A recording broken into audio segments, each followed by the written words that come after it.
Warm up number 2 is every day, 6 weeks, 5 rounds of 20 minutes, whatever comes first. You're going to hop to a pull-up bar, jump your chin and do it above the bar and do a chin up. You're going to keep your palms facing you, elbows in tight, try to keep your butt tight, trunk tight, and just hang there for 15 seconds. Once that 15 seconds is up, you're going to come to a full hang. Let your arms completely straighten, still in the chin up position. Be there for another 15 seconds. Don't care if you use your thumbs or not. Next one's going to be an Indian style squat. You're going to try to do the side of your feet. You got 10 of these. Each time you're going to alternate. Try to stay on the side of your feet.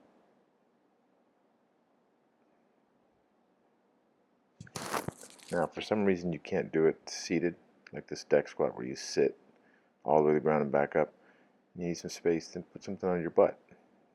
Have your feet below your hips. That'll give you a little bit more, and you can do that, all the way up to like a small stool. Next one is a dive bomber push-up. If you can't do a full dive bomber, you'll do a half dive bomber. So what we're doing is, if there was a fence that was directly over the wrists, you're thinking about going under the fence and up the other side, and then back under the fence and up to where you started. You're going to have 5 of these. But if you can't do them, you'll just dive bomber under and hips back and do an A-frame. If you can't do the underneath, you'll just do A-frame push-ups. Again, you'll have 5. From here on out, I'm just going to show one side of each movement. Alright, this is to turn on your glute med and to get everything working kind of properly in the hip. We've been doing a lot of hip stuff. So the idea is you turn your knees straight down to the ground. It's not a kick. It's not any kind of swaying back and forth. You try to turn your knee and toe to the ground and lift your heel at a 45-degree angle up and behind you at the same time. So 45 degrees from one leg to the other. It's not straight up and down. It's not straight back. It's also not lift and then turn your toes to the sky. It's really trying to get your heel to go back at 45 degrees. The next one we're going to do is we're going to have the arm under the small of the back. I'll show you from both directions.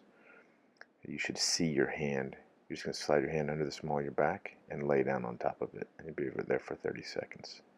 If for some reason that gets super, super easy, you don't feel any stretch in the shoulder, you're going to take the hand closer to the shoulder blade. Again, 30 seconds. You'll do both sides. This one is a sleeper stretch. So the armpit and the shoulder are all the way to the ground. And the forearm is at 90 degrees to the upper arm. And it's just a gentle push on the wrist. You don't have to push very hard. And it's not a straight arm. It's straight out at 90. Upper arm parallel to the spine or perpendicular to the spine. And then you gentle push. 30 seconds. Alright, thanks. Have fun. Stay with it for 6 weeks.